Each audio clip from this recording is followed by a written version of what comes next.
একই মায়ের পেটের ভাই বোন এত নির্লজ্জতায় তারা জড়িয়ে পড়বে, এটা অবিশ্বাস্য। মামলা 1 লক্ষ টাকা তো দামি জিনিস। হুজুর ভালো তেল খাড়াইছে মিথ্যা কান কেস কাজায়। নতুন একটা কমিটি বানাই এই কাণ্ড কিচ্ছা করছে। আমাদের মসজিদের ইমাম ছিল, মাদ্রাসা চলতো, এগুলো বন্ধ করে বেলায় ষড়যন্ত্র করে করাইছে। এবং আমাকে আলেম সমাজকে হয়ে প্রতিপূর্ণ করার জন্য ষড়যন্ত্রমূলক এটা করা হয়েছে। ধর্ষণ মামলায় ফাঁসানো ইমাম, ডিএনএ পরীক্ষায় বেরিয়ে এলো চাঞ্চল্যকর তথ্য। দর্শক, আপনারা দেখছেন আল হেরা জেটিভির সঙ্গে রয়েছে আমি হোসেন মাহমুদ। এই মুহূর্তে আমরা চলে এসেছি ফেনীর পরশুরামে। আর এখানে আলোচিত একটি ঘটনা মসজিদের ইমামকে ঘিরে।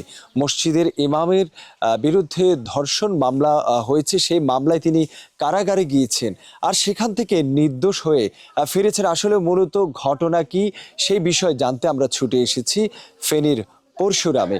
হুজুর ভালো হুজুর নির্দোষী ছেলে তারে এই তেল খাড়াইছে মিশা আছে মিথ্যা কান কেস কাজায়। খুবই ভদ্র সভ্য ইমামের বাপও ইমাম হেও ইমাম। এরা এই ধরনের এই দেশের এই ধর্ম এর করে মানে এটা নতুন একটা কমিটি বানাই এই কাণ্ড কিচ্ছা করছে। এখানে ষড়যন্ত্র করি আমাদের মসজিদের ইমাম ছিল, মাদ্রাসা চলতো, এগুলো বন্ধ করে বেলায় ষড়যন্ত্র করে করাইছে কয়েকজন লোকে। দর্শন তারা ভাই বোনি করে, আমি দেখি গোসল করে। দর্শক, যে জায়গাটি দেখতে পাচ্ছেন এই জায়গাটি আসলে সন্তানের জন্য বিক্রি করে দিয়েছেন। পুরো এলাকাবাসী কিন্তু ইমামের পক্ষে বলছেন। আসলে তিনি কেমন ছিলেন, কথা বলেছি সেই বাবার সাথে, যে আসলে কি হয়েছিল একটু যদি বলতেন। উনি তো এখানে পাশের মসজিদে ইমামতি করতো। তো ইমামতি করার ফাঁকে ফাঁকে 5.5 বছর 8 বছর ইমামতি করছে। কোনো শিক্ষক আসিল, তার ফাঁকে দিয়ে আমরা কমিটি আলার লগে দ্বন্দ্ব, টাকা পয়সা নিয়ে, তারাবির টাকা নিয়ে বা মাসিক বেতন নিয়ে। তো এই সুবাদে আমরা এক মহিলা আমরা কাজ করছি আগের থেকে করি। আর পরে একদিন রাত্রে 12টা বাজে বলা লেগেছে আমার সব তোমার ছেলে মেয়ের লগে দুষ্টামি করছে সন্তানে। তাহলে তো কিছু তো মানি না, হামকি ধমকি নিচ্ছে। এরা আপনার কর্মতর্মা হয় না, কোনো অবস্থাতে না। তো এরা আমরা এবার আইনের আশ্রয় গেছে, আমরা কমিটির কাগজ হয়ে গেছে। ওখানে থানাওয়ালা বলছে 1 সপ্তাহ অপেক্ষা করো, এরা অপেক্ষা করেনি। পরে একদিন আমার ছেলে মানহানির মামলা দিতে গেছিল। তো সেখানে আমরা থানার ওসি ফতুল দাস সহ ওর 22 আরো কয়েকজন সহ যাই ওনাকে ধরে লুছিল। আর থানাতে আনিয়ে ফিরি ফাড়ি তারপরে আবার চালান করেছি। আমি মুজাফর আহমেদ।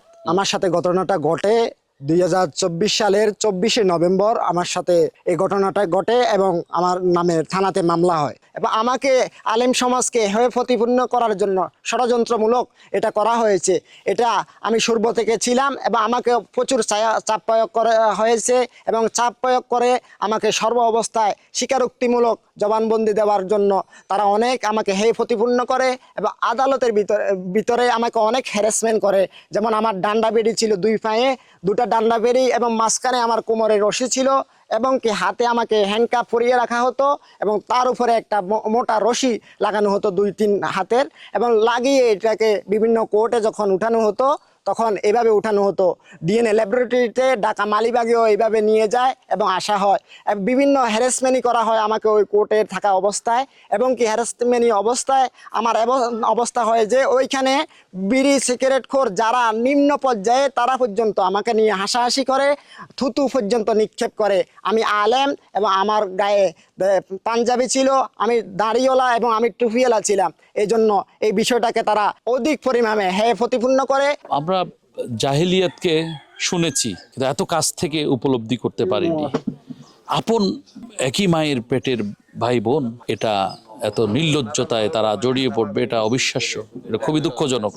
সামাজিক অবক্ষয় কতটা নিচে নেমে গেছে আমি কি বলবো। তো এখন আমরা এখানে এসে দেখছি গ্রামবাসী সবাই মিলে সাক্ষ্য দিয়েছেন যে ইমাম সাহেব একজন নির্দোষ মানুষ, সভ্য ভদ্র। তিনি তার একটা সুনাম আছে এই এলাকায়। মূলত তারাবির নামাজকে কেন্দ্র করে তার সাথে সমাজে একটি গ্রুপের সাথে দ্বন্দ্ব তৈরি হয়। সেখানে তার হাদিয়া নিয়ে গ্রামের একটা গ্রুপের সাথে তার দ্বন্দ্ব সৃষ্টি হলে তারাই মূলত এই ঘটনার সাথে ইনভলভ হয়ে তিলকে তাল বানিয়ে, তিল বলতে তাল বলতে এখানে তার কোনো সম্পৃক্ততাই নেই।